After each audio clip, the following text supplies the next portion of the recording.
karyawan kita harus bayar gajinya pakai uang. Nah, apakah perlu kita perhitungkan rasio antara berapa sih biasanya perusahaan bayar gaji karyawan per bulan dengan total cash perusahaan? Misalnya nih, perusahaan minimarket A, dia kemungkinan bisnisnya akan meredup sekitar 5-6 bulan ke depan kemungkinan. Artinya dia perlu bayar gaji karyawan 5-6 bulan ke depan. Kalau seandainya biaya karyawan per bulannya misalnya anggap misalnya 30 miliar, berarti kalau 6 bulan kan itu 180 miliar. Apakah perlu nih kita cek satu-satu nih perusahaan tadi itu dia punya duit di atas 180M nggak? Kalau nggak punya kayaknya bahaya nih, bisa-bisa corona kelar, perusahaan juga udah kelar gitu Pak. Ada nggak Pak kalau dari Pak tadi data keuangan yang perlu kita make sure agar kita bisa amankan? Juga perbankan, salah satu yang juga ditanyakan oleh para investor adalah, Pak Erli, kalau rupiah ke 20.000, Bank BRI, Bank BCA bangkrut nggak Pak? Gitu. Nah, kira-kira apa Pak, yang ada nggak data-data yang spesifik yang perlu kita jadikan dasar nih? Oke deh, saya beli saham A. Dasarnya ya selain bisnisnya tampak jalan, secara data keuangan, laporan keuangannya juga masih bagus. Seperti apa Pak? Oke Pak. Baik Pak Erli. Oh, ini pertanyaannya memang lebih mendalam nih Pak. Ini harus hati-hati kita ngomongnya Pak, nggak bisa asal ngomong. Ini saya akan jawab Pak mungkin dari pengetahuan yang sudah saya dapat selama ini. Kalau untuk seperti itu Pak, di saat wabah melanda ini, minimarket, perusahaan-perusahaan yang lagi menggaji seseorang dan lagi rencana mereka memang apakah mereka bisa bertahan hidup ke depan atau tidak Pak. Dan kita ada rencana membeli sahamnya. Salah satu yang penting kita lihat adalah di saving ratio Pak. Saving ratio itu apa? Kemampuan dana atau uang dari perusahaan untuk membiayai perusahaan tadi di atas 6 bulan ke depan. Jika perlu di atas 1 tahun, Pak. Itu dari saving ratio-nya. Saving ratio-nya kita harus cari, Pak. Di Bursa Efek itu kan ada laporan keuangan perusahaan. Ada yang sudah di-update, Pak ya. Dan itu kita lihat, saving ratio itu rumusnya tabungan dibagi pendapatan kotor. Kalau saving ratio-nya di atas 6% itu udah mulai bagus, Pak. Jadi 6 bulan ke depan udah bagus. Tapi kalau saving ratio-nya udah minus, Pak, itu jangan. Jadi kalau saya berikan perusahaannya misalnya ini bagus, saving ratio ini kurang bagus, nanti kurang enak Pak, karena ini kita di bawah Bursa Efek saya bicara. Jadi salah satunya kita lihat dulu saving ratio-nya. Karena saat dampaknya daripada corona ini Pak. Tapi kalau corona ini nggak ada wabah, kita nggak perlu lihat saving ratio Pak. Jadi kemampuan perusahaan untuk menggaji karyawannya tadi, untuk menghidupi karyawannya tadi, atau apakah membuang karyawannya, itu kita harus lihat di saat ini 6 bulan ke depan dulu Pak. Karena patokan di Indonesia itu setelah Lebaran, Pak. Apakah setelah Lebaran ini wabah ini melejit lagi atau turun, Pak? Kalau wabahnya makin menurun setelah Lebaran, ini ekonomi kita makin kondusif. Tapi setelah Lebaran naik, ini bisa-bisa kita di saving rasionya harus di atas 6, Pak. Atau kata lain harus di atas 1 tahun. Itu Pak Erli. Ini informasi dari Pak Supardi ini berharga banget. Saya belum pernah nih dengerin dalam beberapa bulan terakhir ada yang ngajarin hal seperti ini. Terima kasih banyak Pak Supardi karena sudah spesifik bantuin para investor melihat data keuangan tadi. Ada yang juga tadi pertanyaannya Pak, kalau rupiah 20.000 bangkrut nggak tuh perusahaan-perusahaan kayak perbankan Pak? Oke, baik Pak. Kalau rupiah 20.000, perbankan pertama itu dari nilai tukar Pak. Dari nilai tukar rupiah. Kita harus melihat salah satunya ke rasio likuiditas Pak. Kalau dari perusahaan dari emiten Pak ya. Emiten itu kan ada emiten perbankan, emiten consumer good, atau semuanya. Kita harus lihat dulu rasio likuiditasnya. Itu kemampuan konversi aset ya Pak. Apakah dia memiliki aset sekarang ini? Aset ke dalam bentuk kas lebih cepat. Jadi apabila mata uang mencapai 20.000, itu berat sekali Pak. Pertama di Indonesia aja Pak, negara kita hutangnya naik lagi. Bukan turun Pak, naik lagi. Seluruh hutang-hutang pemerintah dan utang swasta korporat juga akan bertambah. Padahal dia nggak ada minta utang, tapi utangnya naik akibat konversi masa uang. Jadi salah satunya kita harus melihat rasio likuiditas. Itu kemampuan konversi aset ke kas lebih cepat. Itu rumusnya itu kas atau setara kas itu kita harus bagi dengan pengeluaran bulanan Pak. Dan itu harus di atas 12 kali Pak. Itu Pak kuncinya. Kalau misalnya rupiahnya anjlok lagi Pak. Tapi kalau memang rupiahnya bagus, distabil di antara 13.000 sampai 15.000, mungkin sekitar di bawah 10 udah bagus Pak. Di setting di rasio likuiditasnya. Itu Pak Erwin. Jadi kita menilainya ke sana Pak. Iya Pak. Baik Pak. Ini ada yang nanyain mengenai sekuritas nih Pak. Kalau Pak Supardi sendiri akunnya di mana Pak? Di sekuritas mana? Lalu beli sahamnya apa Pak? Fee-nya besar Pak. Nah, ini sebelum Pak Supardi jawab, saya mau notis ini Bapak Ibu. Saya sebelumnya kan juga investor saham. Saya juga buka rekening efek di berbagai sekuritas. Dan menurut saya sih fee transaksi saham itu kecil banget, nggak nyampe 1% gitu.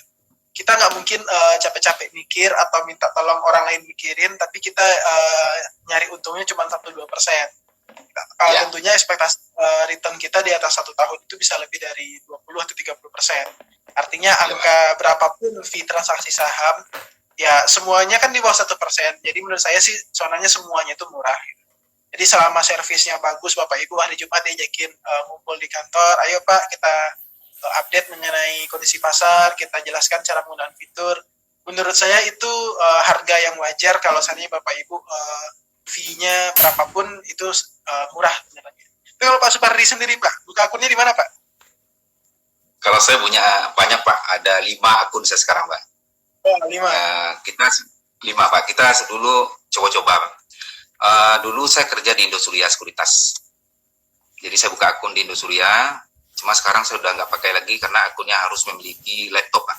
Harus buka pakai laptop, nggak bisa pakai handphone. Karena zaman sekarang orang maunya fleksibel dan mobile Pak. Ya. Kemudian saya juga ada di tempat lain, ada di Indosuria, ada di Danai Bawah, sekaligus Pak, di Danai Bawah kan saya juga kepala cabang sana. Di Danai Bawah juga harus pakai laptop Pak, nggak ada pakai mobile. Terakhir saya ketemu sama adik saya itu namanya Keken Pak. Dia nawarin saya di MNC.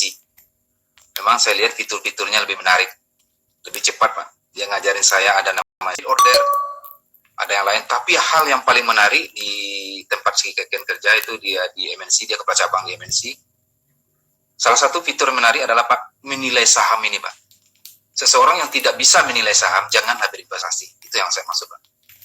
Jadi di MNC dia menyediakan suatu aplikasi, itu yang bisa di-download juga, namanya MNC Radar Pak. Jadi kalau radar itu apabila asing masuk atau asing keluar, itu kita udah tahu Pak. Kenapa? Selama ini kita belajar tentang doji, tentang hammer. Saya patokan di sana Pak. Apabila grafiknya sudah menemui doji atau hammer, itu akan lebih bagus daripada three white soldier Pak. Jadi kalau doji udah ketemu, belilah saham tadi. Kalau kita nggak ngerti Pak, gimana cara mencari doji? Gimana kita mau mencari hammernya? Kapan titik hammer ketemu? Saham Pak mau dicariin satu-satu. Iya. Sedangkan di stok radar MNC itu Pak, itu udah ketahuan semua Pak. Jadi saat kita buka, yang udah ini saham yang masuk doji, ini yang masuk hammer, ini saham-saham yang memberikan gain di atas 2%, ini udah ada Pak. Jadi kita tinggal sedikit pelajari, kita cocokkan dengan laporan keuangan, kita ambil Pak. Jadi salah satu itu Pak, Keken memberikan saya, mengajak saya masuk gabung di MNC, saya coba-coba, memang lebih simpel Pak, lebih mobile dan lebih cepat Pak. Dia cepat update-nya sering Pak, gitu Pak Erli. Jadi bagi teman-teman nih, kalau Pak Supardinya punya akunnya di MNC nih, yang dipakai sekarang.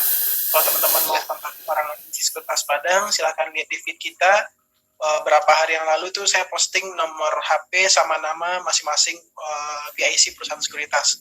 Cari nanti di bagian MNC Sekuritas ada nama Keken Setiawan, silakan dihubungi ke nomor handphonenya di WhatsApp terlebih dahulu, diinfokan untuk buka rekening efek. Pak Supardi, jam 9 Pak. Wow. Kita pertanyaannya semakin banyak nih Pak. Tapi coba kita jawab satu pertanyaan aja dulu ya Pak. Habis itu kita terpaksa end dulu untuk masuk ke sesi berikutnya mengenai restrukturisasi yang seperti dijelaskan tadi. Dari Syahradian, karena banyak anak muda yang menjadi investor pemula, tips apa aja kesalahan yang harus dihindari buat anak muda umur 20-an? Ini kan Pak Supardi udah ngalamin nih Pak, krisis 98, 2008, 2013. Apa nih Pak, do and don'ts-nya nih Pak? Apa yang jangan sampai dilakukan lagi oleh anak-anak muda sekarang? Apa Pak? Oke Pak. Anak muda itu emosinya tinggi Pak. Kata orang dia memiliki adrenalin yang lebih tinggi daripada kita ini Pak. Jadi karena mereka memiliki adrenalin, disuruh terjun ke jurang pun mereka mau Pak. Jadi mereka itu anak-anak muda sekarang ini, dia ikut-ikutan Pak. Lihat temannya beli saham ini, dia beli juga. Lihat orang jual ini, dia jual juga. Salah satu yang saya ingatin sama adik-adik semua, karena kita udah lama di pasar modal, kita udah merasakan hal yang sama juga di zaman dulu, dan sampai sekarang masih ada saham yang terbenam Pak. Totalnya 100 juta Pak. Semenjak saya kerja di Indosuria, sampai sekarang 100 juta terbenam dan tidak bisa dijual, karena harganya 50 semua. Kenapa? Ini darah muda saya, Pak. Selama itu darah muda saya jalankan, saya ingatin orang, tapi saya nggak pernah mempelajari sahamnya. Jadi, mulailah hari ini Anda membeli saham di LQ45 dulu. Itu permintaan saya, Pak. Belajarlah membeli saham di LQ45 dulu, kemudian saya minta, apakah Anda investasi atau trading? Itu aja. Kalau investasi, berapapun duit Anda, turun ke sahamnya, naik ke sahamnya, Anda investasilah ke saham itu. Dalam istilah katanya sekarang yuk nabung saham, Pak. Tapi fokus pada satu saham. Apabila kita memfokus pada 10 saham, investasi Anda nggak akan capai. Yang kedua, kalau Anda trading, lakukanlah trading itu di sesi kita yang kedua, Pak. Nanti saya ngajarin trading yang bagus, Pak, di sesi kedua. Jadi jangan lupa nanti masuk lagi di sesi kedua. Kita istirahat berapa menit, Pak? 5 menit? 3 menit ya Pak, biar pada bikin teh dulu, minum dulu. Mas Fardi juga silahkan minum dulu. Baik Bapak Ibu, ini ada pertanyaan mengenai doji, hammer, dan sejenisnya nanti jawab oleh Pak Supardi. Dan Bapak Ibu sekalian yang ingin dapat pengetahuan lebih banyak, kita rencananya hari Rabu, kalau nggak salah itu MNC Sekuritas mengadakan sekolah pasar modal webinar. Jadi silakan Bapak Ibu hubungi Pak Keken di nomor telepon, coba saya cek. Nomor teleponnya Pak Keken itu 0812 7537 0187. Nanti saya tuliskan di tab di sesi berikutnya. Silakan hubungi Pak Keken. Nanti Pak Keken akan mengikutkan Bapak Ibu pada grup WhatsApp untuk SPM tadi. Sudah banyak nih kayaknya pesertanya. Silakan nanti Bapak Ibu gabung di sana. Nanti akan